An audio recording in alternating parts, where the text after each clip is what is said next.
Hello, everyone. Thank you so much for joining me. Breaking news tonight, the family of Brianna Aguilera has now filed a wrongful death lawsuit alleging that she was served unserved alcohol while underage and overserved before her death. This is not a criminal charge, it's a civil lawsuit, but these kind of things are very interesting. We're going to see where this goes. Brianna, they say that she unalived herself and jumped off of a balcony. Her family says no, that did not happen in their opinion, and this investigation is far from over, they say, even though the Austin Police Department says it is. Pretty much. Got a lot to talk about on the other side of this. I've walked through storms in scars and grace, smile through pain with a painted face. They called me too loud, too much, too strong, but honey, that's the reason I belong. Every scar's a scripture, every tear's a hymn. I found my worth where the light grew dim. They tried to break me, but here's a twist. I turned my pain into a clenched fist. I'm an unbreakable woman, born of fire and pearl. I shine like grace in a reckless world. You can test my faith, you can shake my plan, but I'll rise again. Just watch me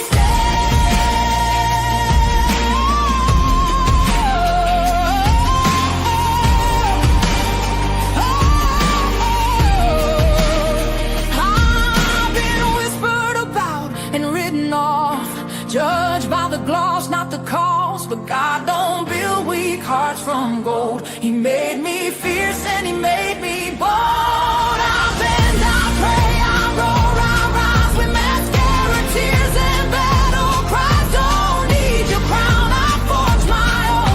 From ashes, honey, I build my throne. I'm an unbreakable soul, dressed in truth and pearls. The fire don't scare me, it lights my world. You can doubt my voice, but you'll hear my name. I'm holy and hood, and I'm done with shame. For everyone called too much, too loud, too real. You're not to anything. You're exactly what power looks like. I'm an unbreakable soul, through the fight and flame. My scars are stories, my strength, my faith. Faith in my heart, fire in my curls, forever divine.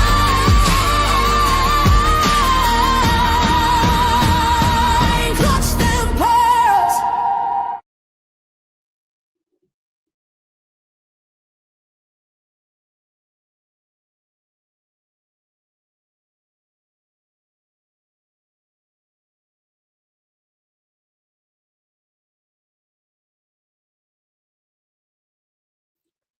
Well, hello, hello, hello, everyone. Thank you so much for joining me. Really do appreciate your time. You could have chosen to be anywhere on YouTube. You have a lot of options anywhere on the internet, anywhere in the world, and you chose to be right here. I know your time is very valuable, and I do appreciate you spending some time with me. Today is January 7th, 2026. It is currently 9:40 p.m. in the East Coast of the United States. A lot of you guys probably did not get a notification because I put it was unlisted. I thought I had it listed and I didn't. And so I set it unlisted or back to public like right before I went live. So a lot of you probably won't get notifications. It just popped up. Yeah. Yep. Maybe some of y'all get some notifications in this. Good to see everyone. Thank you guys so much for joining me. Brianna Aguilera is a young college student who went to Texas A&M, and they say that she committed her own death, if you know what I mean. It starts with an S and ends with a uicide. And her family says no. And I agree with her family. I agree with the family. Within 2 minutes of Brianna Aguilera giving, she made a call, talked to her boyfriend for like 30 seconds, and then handed the phone to the person that she borrowed it from. And within 2 minutes, she is supposedly down, jumped over the balcony, went all the way down from the 17th floor, and the 911 call is already being called in within 2 minutes of her handing it. And they say they saw nothing. People say they saw nothing. I say bull, in my opinion. No way, no how, in my opinion. We're going to talk about all of that. There was a press conference yesterday. There's been a lot of true crime things going on. I didn't get to do it yesterday. We're going to do it today, and we're going to talk about the breaking news just in the last hour. Her attorneys have Brianna's mother's attorney says that Brianna Aguilera's parents allege underage alcohol service at Austin. This is a $1 million wrongful death lawsuit. And she was underage. You can't serve people underage. And this is going to be one of those conversations, especially with college life. Yeah, people drink underage, especially in college and stuff. But you've got to really limit them on how they get their hands on that alcohol, right? So it's going to be one of those conversations.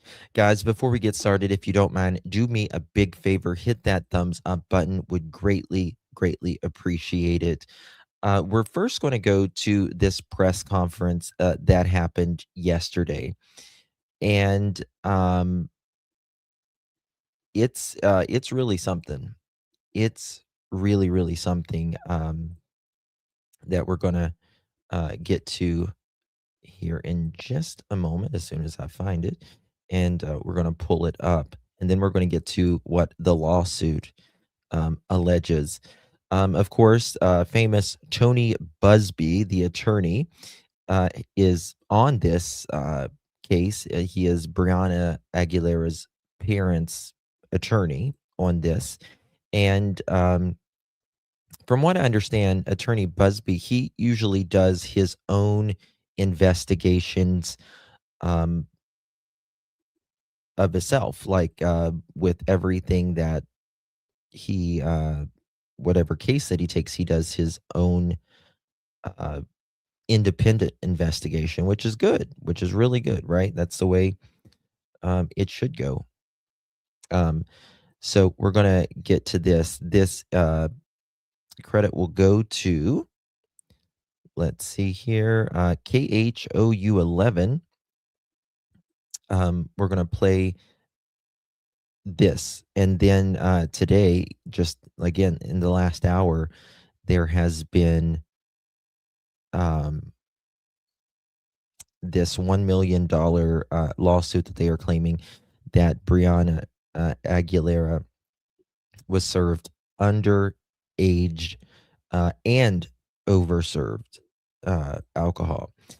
Ramona, that song is under my videos. You can play it. It's one of the probably the last or the second last or the latest videos that's up there, one of the last couple videos. It's called Holy and Hood. Ramona, what's okay? Got that one. Hello, Allison. Good to see you. Sherry, True Crime Junkie. Good to see you. Mallory, Susan. Good to see you, my friend. Miss Tina, Kelly. How you doing, girl? Linda, Shelby, Sherry. Good to see you, my dear. Appreciate you, Pam. Hello, darling. Good to see you. Jody, the lilac is my favorite color in the world, and you look stunning. Oh, thank you so much. There's baby kisses. Good to see you, dear. Public intox is same as DUI. Yep, yep. Um, how can question? How can a how can the Austin Police Department come up with a ruling that this is a self inflicted, that she jumped off intentionally on purpose when didn't they haven't even got the autopsy back? Like, they made this decision before they got the autopsy back. Like, how can you do that? This frustrates me. Thank you all for coming. Of course, I have with me Stephanie Rodriguez, Brianna's mother, who is here. And the reason that we continue to pursue this, and trying to figure out what happened that night, is really because of her refusal just to accept what people are telling her that really doesn't make a lot of sense. A lot has happened since the first press conference we had back on December 5th. It's been 30 days. And now, more than we were 30 days ago, we believe even more today that this was not a suicide, as been suggested by the police. This was either an accident The same or day. something much more sinister. Although it's been 30 days, the police are no longer doing anything. They're certainly no further along than they were 30 days ago. And what we've seen is they're doing nothing. Their investigation lasted maybe a few days. They drew some hasty conclusions, and then they just quit. We've discovered, as you might imagine, since our last press conference, we've had a lot of people reach out to us. And the stories just keep coming over and over with the same refrain and the same theme, which is Austin Police Department, for whatever reason, does not thoroughly investigate deaths that occur in Austin. And listen, there has been this allege of a serial killer in Austin for a long time. You guys know about that. Put a 1 in the chat if you know about that. And Austin Police Department's like, nope, no, no, no, no, no, no. It's like, why? Why are they continually doing this? Like, I know you don't want to say that there's a serial unaliver in your city here, but damn, come on now. I mean, you're finding all of these bodies weekly in the same place, very sus. And no, no, no. In this case, you've already made your decision the first day within just a couple hours.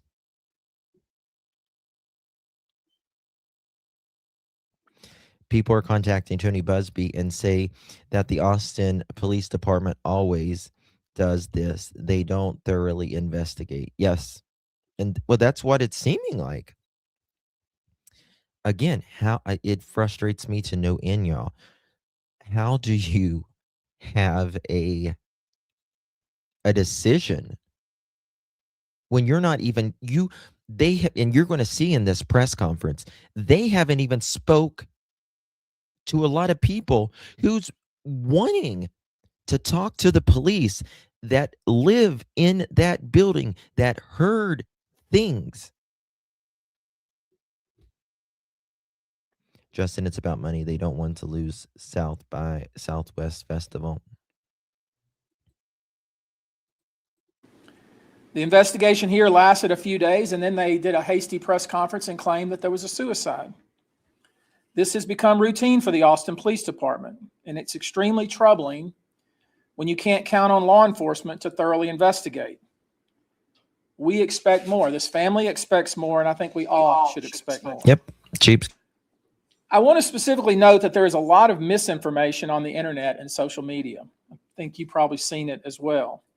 The spread of this misinformation is hurtful and harms the legitimate investigation we are trying to conduct here. There are all kinds of nasty things floating around on Facebook and Instagram and otherwise. One of the refrains that I've seen here recently is that Brianna was an alcoholic, which is the most ridiculous thing that I think I've seen so far. This young woman rarely drank. She didn't engage in self-harm. She wasn't suicidal. She was active in the Texas A&M Pre-Law Society. She had plans to be a lawyer.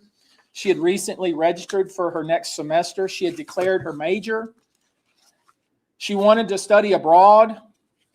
A review of her apartment and her effects of her apartment demonstrated very clearly that there was no suggestion whatsoever that this young woman contemplated hurting herself in any way.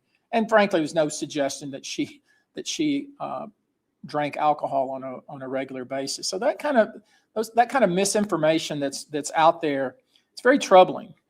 In most cases, it's page after page of artificial intelligence images and stories on Facebook and Instagram that churn out false headlines for views and clicks. I'm sure you've seen them as well. I'm not sure who's behind that foolishness, but it seems to happen every time there's something of note in the press. Anytime there's something that's kind of a high-profile matter such as this. So I would caution everyone to be careful what you read and whether you believe it, because most of the stuff that you see on Facebook, Instagram, and the other social media sites is nothing but pure junk. It's been 30 days. In that time, we've expended substantial resources working to find the truth about what happened to Brianna Aguilera on the night of November 28th, 2025. We've engaged two different private investigation firms. The investigation firm of HRG Investigations even volunteered to take on this matter pro bono, and they've done a wonderful job of finding and interviewing witnesses and recovering data that we believe will be key to understanding what happened on that fateful night. Today we have with us Joel Gonzalez and Donovan Harmon of both of these two different investigation firms. They, along with us, have expended more than 200 hours investigating this matter, talking to witnesses, running down video, et cetera. There's a lot more work to do, but I want to personally thank them on behalf of this family for this important work. Now, I'm going to do something that's a little unconventional. You may recall that the last time we were together, I told you that we had already found witnesses that, turn that around if you don't mind, Ryan. We'd already found witnesses. Listen to this, very important. That absolutely demonstrate message, that the baby. timeline put together by the Austin Police Department is complete and utter junk. This is the timeline that the police department laid out in their hasty press conference that they did the day before I did my last one. And there's some key entries on this timeline. They claim that there was a call that took place at 12:43 to 12:44 a.m. with someone else's telephone because Brianna didn't have her phone. And then they say at 12:46, the officers responded to a 911 call. And then, of course, it wasn't until 12 the very next day until the individuals that were still in that apartment decided to call the authorities to report Brianna missing. That's the timeline that has been provided to us by this. Yes. What they call. Yes. Now, there was like 18 people in this very, very small dorm apartment. I showed it in the last live I did on this. Very, very, very tiny apartment, 2-bedroom apartment, 1 bath, living room, kitchen. That's it. That's all. And a balcony. Brianna, and this is the Austin Police Department's timeline. Their timeline. Brianna uses a friend's one of the girls there phones, and she calls her boyfriend. After she calls her boyfriend, she talks to him just for a few seconds, hangs up, right? Gives it to the owner. And then she would have had to have immediately hand her that, open the door, and just jumped over the balcony. Because after that phone call, 2 minutes later, 2 minutes later, there's a 911 call, and there's a guy, walking, and he sees Brianna in front of him. But before that, he noticed, before she fell, he heard screaming. Heard some screaming. Thorough investigation, but what we know to be just a hasty, thrown together, abbreviated look at the facts. I'm going to introduce you to an individual who was in the apartment immediately across the hall.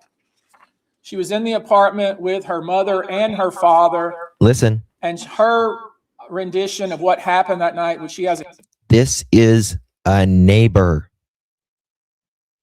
A neighbor that, from what I understand, allegedly, I think Mr. Busby here will tell you, Austin Police Department has allegedly never spoke to her. A clear memory of is completely different than what the police have suggested. Recall, I put this in context because it's important to understand what the police have said. They said that the 3 individuals in the apartment didn't know where Brianna was. They hadn't seen her for hours. Listen. They didn't realize that she was missing until 12:14 and finally called the next day, the afternoon of the next day. That's what these witnesses who were in that apartment said, okay? So let's make sure that this is all in context, that they hadn't seen her for hours, and that they finally decided, because they couldn't find her, to finally call the police afternoon the very next day. I want you to compare that with what you're about to hear from Dana Rodriguez, who was in the apartment immediately across the hall with her mother and father. Her mother and father also consistently say the same thing that you're going to hear from Ms. Rodriguez. Ms. Rodriguez? Listen to her. Hello, my name is Dana Veronica Rodriguez. I am providing this statement on behalf of myself and my parents in hopes that this information will assist with the investigation into the death of Brianna Aguilera. Till this date, the Austin Police Department has not interviewed me or requested a statement. The only thing I have received from the Austin Police Department is a generic email. If this was your daughter, would you be okay with that? If you thought you had information that you heard with your own fucking ears, don't you think you would want to speak, I don't know, to the neighbors who heard screaming and fighting whenever the girls in the apartment said, that called 12 hours later and said, oh, there was a girl here and we don't know where she's at. Mm. Well, they then said in the beginning, they said, "Oh, we were all sleeping. We were all sleeping." The only thing Brianna Aguilera's parents are asking is to give not them, not the Austin Police Department, but now the Texas Rangers a fair investigation, which is should have happened in the beginning to begin with. It stinks to high heaven. And not only does it stink to high heaven, hey Stormy, hey Shannon, Yvette, good to see you, baby. Not only does it stink to high heaven, it's unfathomable that you could have inconsistencies in what these girls in these apartments are saying, and you just make a decision. Go ahead, go ahead, go ahead. We don't want to work. We don't want to work. It's just another college student. That's all. I don't give a damn if she is drunk off of her ass. I don't give a damn what it is. I don't give a damn if something wrong happened to her. It needs to be checked out. Oh, she's, you know, I'm sure if she was a pale-headed, blonde, pale person like me, she would certainly they would have been popping over every fucking stone. And that's just the fucking truth of it. That's just the truth.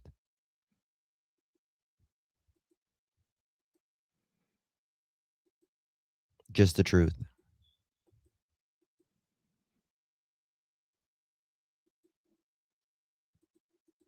Sent to all residents of the 21 Real apartment complex. I hope they listen to this statement and understand I am willing to cooperate in this investigation. I live at 21 Rio apartment complex on the 17th floor. On November 28, 2025, my parents were visiting me at the time and staying at the apartment. I was neighbors with Natalie. She literally lived right across from me. This is my apartment door to that table. That's how close we were, and the walls are very thin, mind you. My parents were visiting me at the time and staying at my apartment. I was neighbors with Natalie, Brianna Aguilera's friend. My front door faced her door. I believe I was neighbors with her for around a year or so. I ate dinner with my parents around 6 p.m. that evening. We enjoyed a lazy night together. I don't really like football, but my parents had it on the TV. I went back to my room after eating dinner and watched some movies. I heard through text messages and social media that UT had won the game against UT and A&M. I figured Natalie would throw a after party after what had happened to previous home games. She would usually throw some parties, after parties, pre-games. It was usual, so I was like, oh, okay, there's going to be some noise. The walls in my apartment are very thin. My room is right next to my door and the apartment facing across from me. In the hallways, I can hear everything, and inside Natalie's apartment, so this isn't new to me. Before November 28, 2025, heard her having parties and other people over conversating inside that specific apartment. At approximately 11 p.m., I began hearing people entering Natalie's apartment.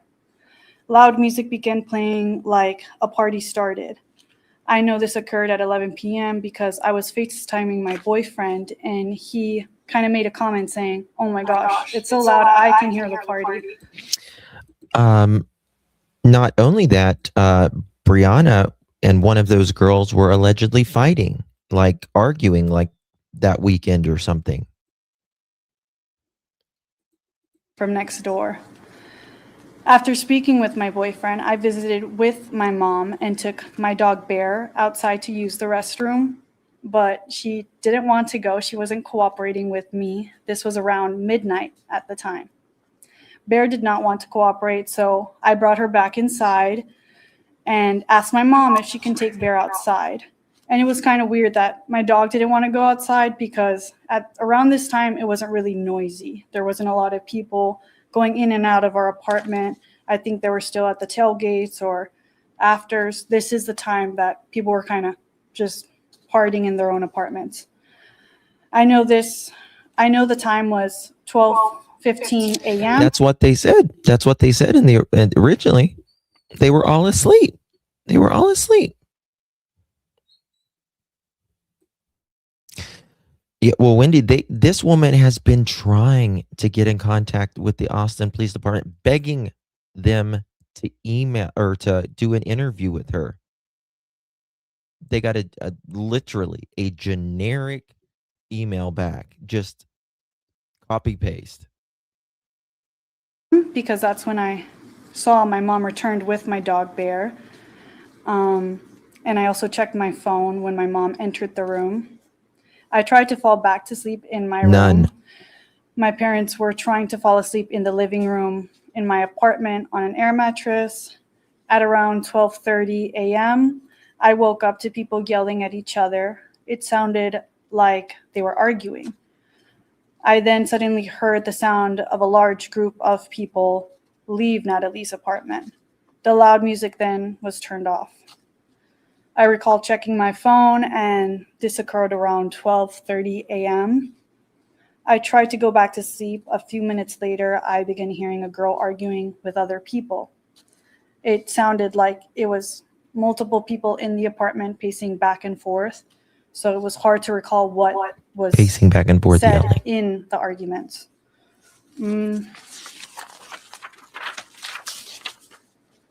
I heard pacing back and forth throughout the apartment, like the arguing was coming closer to the door and heading to the back side of the apartment.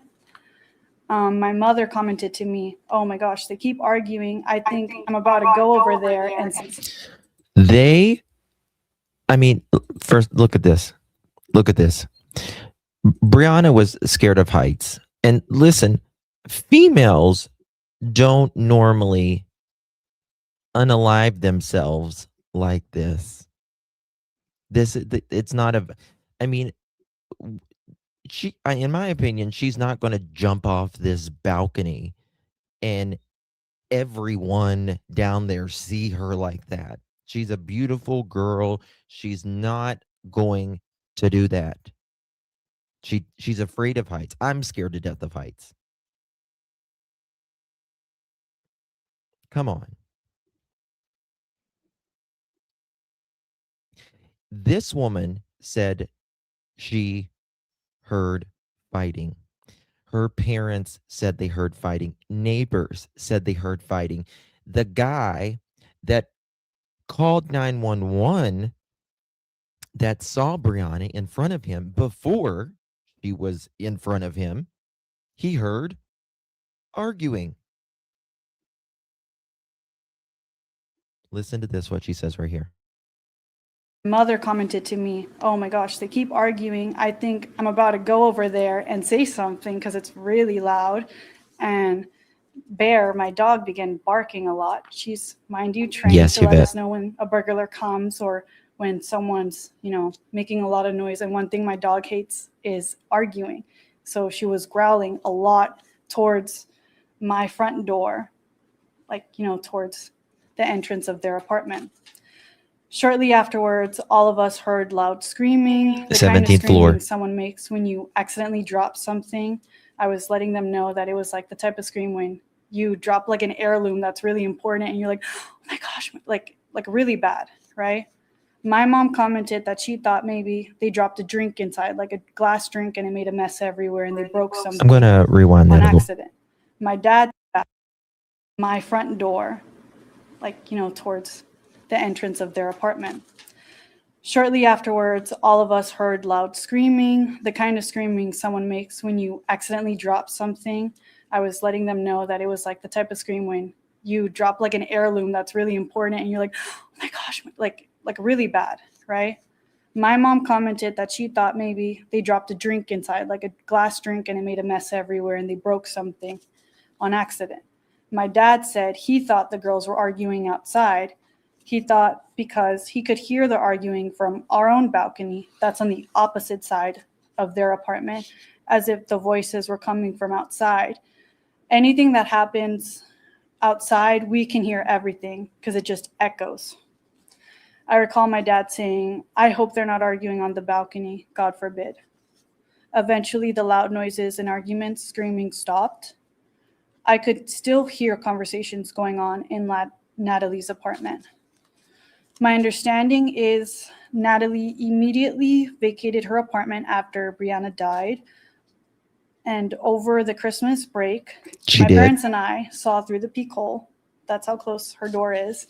Her parents were grabbing things from her apartment, vacating out of the apartment.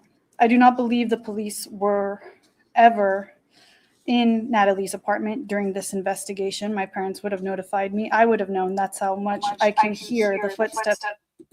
Oh, you mean the police didn't even go up there? Wow. Imagine that. Slow claps for the Austin Police Department. And everything from my apartment. The walls are just so thin. I hope this statement brings light to the situation. My heart goes out to Brianna and her parents. Thank you for listening to me today. Excuse me, can you spell your name? We'll get it for you. We'll get it for you. Okay. So I want you to put that in context of what we've been told previously. Previously, we were told that the people inside the apartment had been asleep for several hours, didn't know where Brianna was, and didn't know that she was really even missing until 12 the next day. What we just heard there is that there were arguing and fighting going on at 12:30 up until 12:45, and there was a lot of things pacing back and forth and that sort of thing. Now, what does that mean? That's why we have police. That's why we do investigations. And that hasn't been done. There wasn't even a fucking investigation. I mean, is Austin Police Department, are you guys just fucking ashamed that you like royally screwed up here? I mean, is that it? Because this is pathetic. In my opinion, the people in the apartment knew exactly what happened. They need to be interrogated until they speak the truth. Well, the one girl, she moved out the next day. Moved out the next day. Yeah, and allegedly, the parents have quite a bit of money. You know how that is. Recall, the police say that witnesses claim Brianna had a brief conversation with her boyfriend 2 minutes. Listen.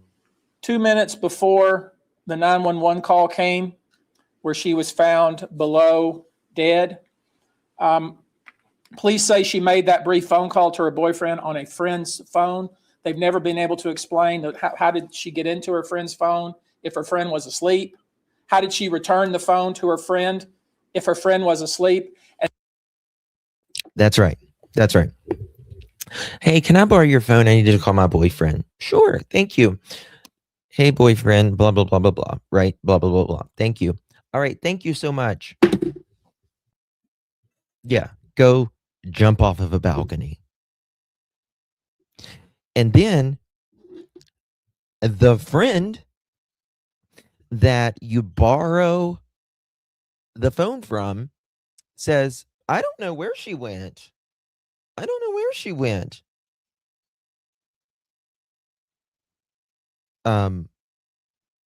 Remember, after that phone call, handed it back to the friend and jumped off of a balcony. And the guy down there is on the phone with 911. 2 minutes after that phone call. The fuck? And now we've discovered that if you ask the boyfriend that the last time he actually spoke to Brianna was at 9:44 p.m., not, as they suggest, at 12:43. I didn't know The that. timeline is completely trash.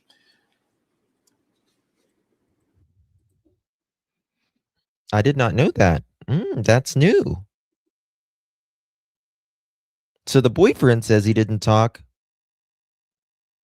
to her the last time he talked to her at 9:43? Let me hear that again.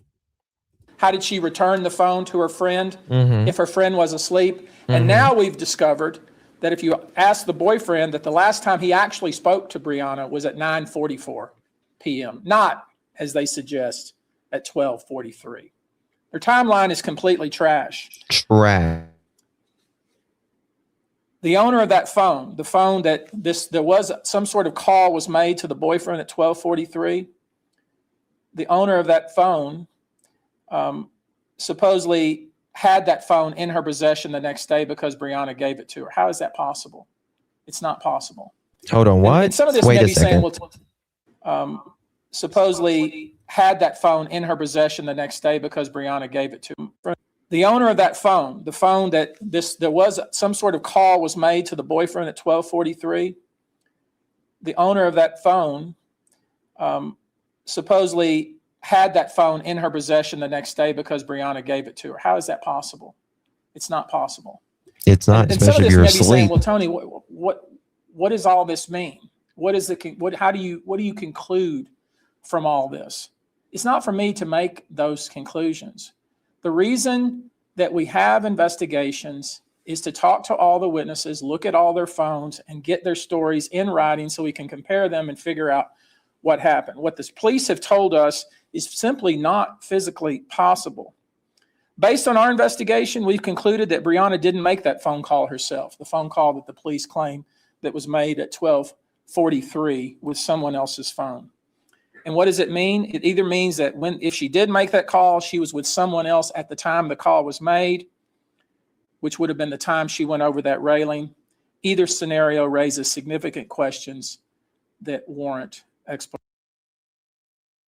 Yeah. And if it was, what I can see happening in this theory, I can see if she didn't make that phone call and something, shit hit the fan, I can see her going over the railing, and then the people that had the phone, the girl that had the phone, calling Brianna's boyfriend and being like, holy fucking shit, something happened. Hang up. It was seconds. This call was less than a minute. Less than a minute.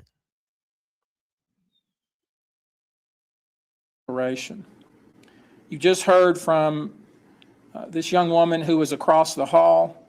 I think it's pretty evident that she might be somebody that the police would talk to first. Wouldn't you think that she might be somebody that would be talked to first? You realize the way we found her is she gave an interview to a local news station the day after or 2 days after this happened. It's not like she's been hid away anywhere. This should suggest to you how terrible their investigation has been. You may recall that I referenced her 30 days ago during the last press conference. In 30 days, they made no effort to contact this young woman. And I think we can all agree that she has critical information to this investigation. Who was with Brianna on that balcony when she went over the balcony? Who was with, and why did she go over the balcony? That's the question. And the police don't seem to be interested in the answer to that question. We've been contacted by dozens of individuals who have reached out to offer the family assistance and support. Possible. I want to thank you all for that. This family only wants the truth, no matter what that truth turns out to be. This family deserves the truth. They deserve more. You see, Brianna's family is just saying she deserves a fair investigation. And Austin Police Department is not clearly giving this fair investigation because the investigation was never thoroughly done. They, again, haven't been to the place where she supposedly jumped or fell off of. You haven't even been in the apartment, according to the neighbor. Than simply jumping to conclusions or rushing to judgment. We all should expect more from the Austin law enforcement community. Unfortunately, what we've gotten so far is a terrible, shoddy investigation. You may recall the Austin Police Department, prior to our last press conference, rushed to hold their own press conference the day before.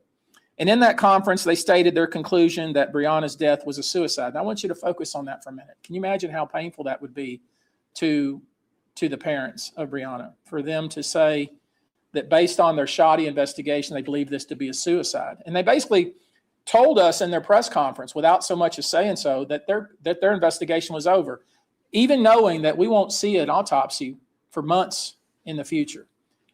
Once we had our press conference, you recall that they released a statement. They quickly walked back their hasty conclusion and said, oh, no, our investigation is very much open, and we have not concluded anything. Just literally completely 180-degree difference from what they had said previously. So you would think, okay, if your investigation's open, what witnesses have you spoken to since you gave your press conference? Well, they certainly haven't spoken to one of the most key witnesses, or her mother, or her father, or other people in that building, other people on the apartments adjacent or across the hall. I think we can all agree if there was an argument going on right around 12:45 that night, pacing and screaming and hollering, that's a lot different than claiming that we didn't know where this girl was because we were all asleep. They've never explained to us why the owner of that apartment, the lessee of that apartment, decided to vacate it immediately the very next day. That's never. Yeah, you wasn't planning to move. You weren't planning to move. You move out the next day. There was no plan to move the day before. So why are you moving the next day? It's ridiculous. Been explained to us. They've never explained to us if they've ever actually asked the three individuals in the apartment or the boyfriend for the telephone so they could look at the texts. The good news is I have some of those texts, and those texts do not match up with this timeline. They don't match up. The point is, this requires more investigation. I will tell you one thing the police department from Austin did do after the press conference. They contacted us. They asked us, hey, would you give us your witnesses? That's what they did. Is that how you expect your police department to operate? And I'll tell you what else they did. And this is probably most concerning. They told all of the witnesses not to talk to us. They told the three individuals that were in that apartment that night when this young girl died, they told them, do not speak to Brianna's mother or her lawyers. Now, why would they do that? What possible reason could there be for the police department in Austin to instruct people that were with Brianna at or around the time she died to not speak to Brianna's mother? You know, one of our investigators who's been doing this for 57 years commented to me, he says, Tony, I've never seen a group of witnesses so tight-lipped and refusing to talk to us. There was no foul play. Why would there be a reason not to speak to us? If the police have already decided that this was a suicide, why would the police also tell the witnesses, do not speak to Brianna's mother and do not speak to her lawyers? We've had many people reach out to us. Many have the same story about the Austin Police Department. The Austin Police Department is loath to dig deep. They look for the most expedient conclusion. One individual I talked to, a father, a very prominent person, and I won't mention his name, told me about his son's death in Austin. He said the Austin Police Department concluded within a few days that his son's death was a suicide. And his grieving father fought with the Austin Police Department for many, many months to get them to do their jobs. And I'm talking about a prominent person, somebody you would all know, someone who's familiar with government and the way it works and the way it's supposed to work. This man, in his grief, had to hire his own investigators. He had to go to court and get a court order to get a second autopsy done. He got no help from the Austin Police Department. They closed ranks on him, just like they're closing ranks here. And they treated him as if he were some type of wrongdoer, just because he was just wanting to find out what happened to his son. All he wanted to know was what happened to his son. He wanted the death of his son investigated properly. I mean, it's not like we're asking a whole lot. We're asking the police department to do its job, to talk to all the witnesses, tell us who you spoke to, what they had to say, and everything that you did, and tell us why you've reached this conclusion. They won't do that. They can't do that, because if they were to do that, they would be exposed as jumping to conclusions and not doing their work. So here's the problem. The witnesses who know the most will not speak to us. The Austin Police Department has told them very specifically not to do so. And for those that maybe the police department has not told that, they decided not to do so on their own. And that raises the question of why. Because we prefer that they speak to us willingly. But let me be clear about something. Whether they do it willingly or they have to be forced to do it, they're going to speak to us. We also are not in a position to obtain all the phone records or texts. I specifically asked the Austin Police Department, did you review the texts of each person in that apartment and the boyfriend? He said we have no ability to do that. Now, I take that at face value, because unless you have a subpoena from a grand jury, you can't do that. I understand that. I'm not a fool. But you can ask, and if the witness says, I refuse to let you see my texts, then you can take another step. We're going to have to see the texts, all the texts.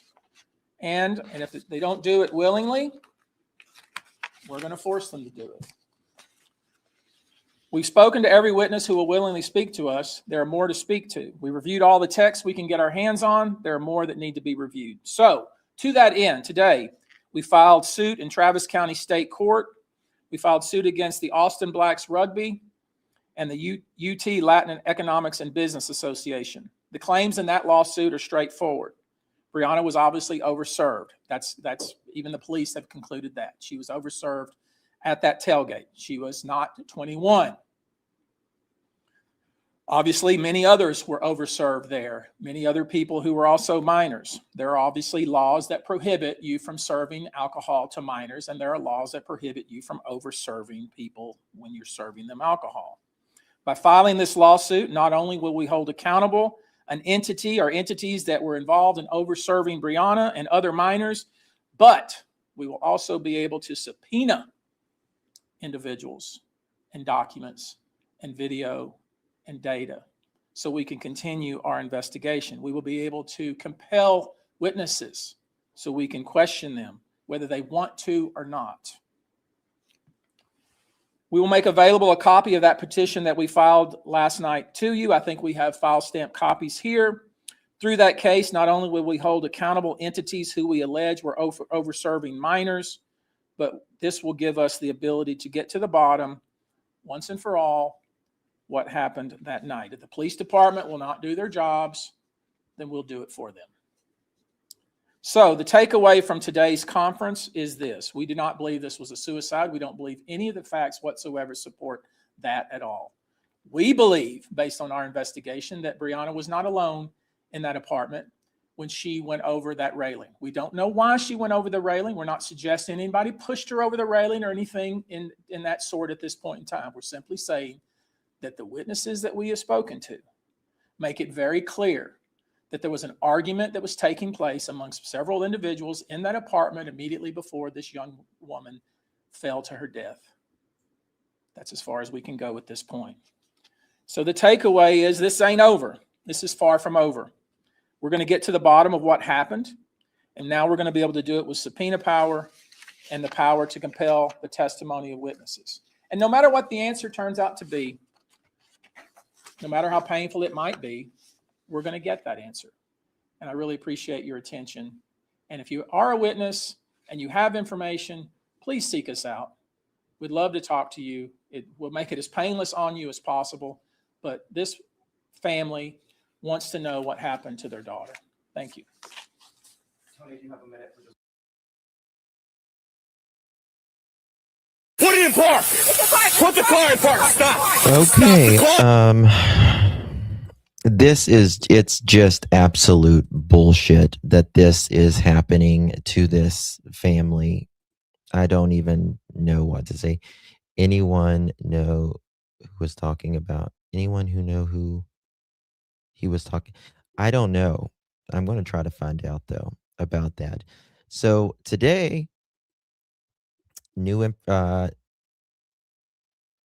is, I mean, that the neighbor is like, they haven't even interviewed her. Hey Joyous, how are you, baby? People was just asking about you in our last live a minute ago. I mean, this is the thing. If that was my child or your child, you would be absolutely not okay with it. Not okay with it. It's not fair.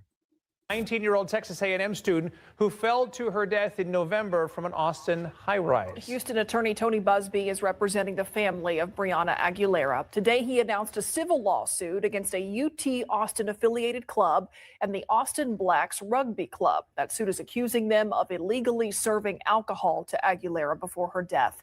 Busby is continuing to also push back on Austin police, who believe that Aguilera died by suicide. He says that a neighbor heard loud arguing and voices, people out on that balcony before Aguilera fell. But Busby claims that Austin police did not fully interview that person. The teen's mother says that she is now using the courts to try to get some answers. Reason that we continue to pursue this and trying to figure out what happened that night is really because of her refusal just to accept what people are telling her that really doesn't make a lot of sense. We believe even more today that this was not a suicide as been suggested by the police. This was either an accident or something much more sinister. We have reached out to the groups that are being sued, but have not yet heard back. Good afternoon. So, I'm Natalie Gomez, spokesperson for the Gomez Law Firm. Thank you all for being here today.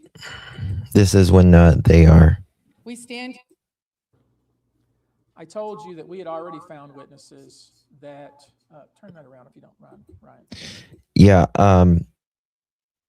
they are planning. Brianna was obviously overserved. Busby said, quote, even the police have concluded that she was overserved at the tailgate. She was not 21. Now, a lot of people say, well, Brianna was kicked out of that. Well, she was kicked out of that. Well, there's a reason why someone under 21 should not be drinking. A lot of adults can't hold alcohol, let alone someone under 21. Right. They're probably in a sorority group and they are covering each other. Something. Oh, Wendy, when are you going for that, honey? You're going to do great. Sending a link. Okay. You're going to do great. My mom, she's had 3 knee replacements. And she got a knee replacement whenever they first started doing knee replacements. Back then, they didn't have men and women. They just had like one size. Now they have women's knees and they have men's knees. And the first knee replacement she got, it was really bulky on her. And so she got it redone. And so that's why she's had 3. Oh, this is it. Okay. Thank you. Grant Hernandez died at the same Austin apartment complex 6 years ago. as Brianna Aguilera. It's like, how does this happen? It's just like so similar to my son. Ezekiel Hernandez says he can't ignore the parallels, a reminder of a loss that never left. I just want her parents to know, that something similar, same place happened. Ezekiel's son was 19-year-old Grant Hernandez. Grant died in January of 2019. He was a Texas A&M student on break, visiting a friend at UT Austin. The Travis County medical examiner ruled Grant's death a suicide after he fell and there were drugs in his system. He fell 250 feet from the 18th floor. So when news broke this week about Brianna Aguilera, Ezekiel saw the similarities, and he says he felt compelled to speak up. Somebody's got to know something or maybe held accountable, I guess, in some way. I'm not sure. Brett and Brianna went to the same school, were the same age, and both fell from a balcony at the exact same apartment complex. Austin police confirmed that location to KSAT on Thursday. 6 years later, why share your son's story now? We were in search of answers too, and we never quite got the answers. I felt like we wanted. There's got to be some accountability somewhere. A father sharing his son's story, hoping Brianna's family knows they're not alone. Yeah. Something is clearly wrong there. 19. So hers was 17th story. His was the 18th story. Ezekiel Hernandez's son, Grant, 19, died in January 2019. He was also a Texas A&M student visiting a friend at the University of Texas in Austin. The Travis County medical examiner ruled his death a suicide per documents provided to KSAT by Hernandez. Hernandez said rugs were also found in Grant's system. He fell 250 feet from the 18th floor. Hernandez says, quote, he apparently just hallucinated and it affected him in a very bad way. When news broke about Aguilera this week, Hernandez says he saw the similarities and felt compelled to share a story. I just want the parents to know that something similar, same place, he said. Hernandez's son Aguilera went to the same school, were the same age, and both fell from the apartment complex balcony. We've had several. Do police have to wait 24 hours to declare an adult missing? No, they don't. Very sad, to say the least. Yet another TAMU student. It's huge rivalry, but surely it's coincidence. I don't know, but there's no reason, in my opinion, why these gals should be lying about why they were asleep or not in this phone call and all of this, in my opinion. We shall see. Guys, thank you all so much for joining me. I do appreciate you. Why the O? It's pearls. Duh. I was wondering why the O? Oh. What do you mean the O? The O. All the girls are... Something's up. Guys, make sure you're subbed up to my J for A channel. Tomorrow, most likely, I'm going to be start doing a live on... What happened to my phone? I have no idea what's even playing. I'm gonna be over there probably at least once a day as well. So make sure you're subbed up over at the Justin for All channel. I think, do I have it here? Let me see here. Here, I'll drop it. Share channel. We're going to start talking about stuff over there. Yeah, already a sub. Yeah, there you go. That's it. All right, guys. Thank you all so much for joining me. I will see you guys tomorrow, Lord willing. Or if anything breaks tonight. if anything breaks tonight. Hopefully something on Columbus will break that case. Thank you, guys. All right, Kelly. All right, honey. Thank you. Do you think there could be paranormal around that building that they don't know about? No. Mm-mm. I don't. I don't believe it. I've never seen a ghost throw someone off of a building. Mm. Eye doctor in the morning. Uh-oh. You'll be good. You'll be good. Cheap Caleb went into Texas A&M Corpus Christi. Nothing. Yeah. All right, guys. Good night. God bless. Bye-bye.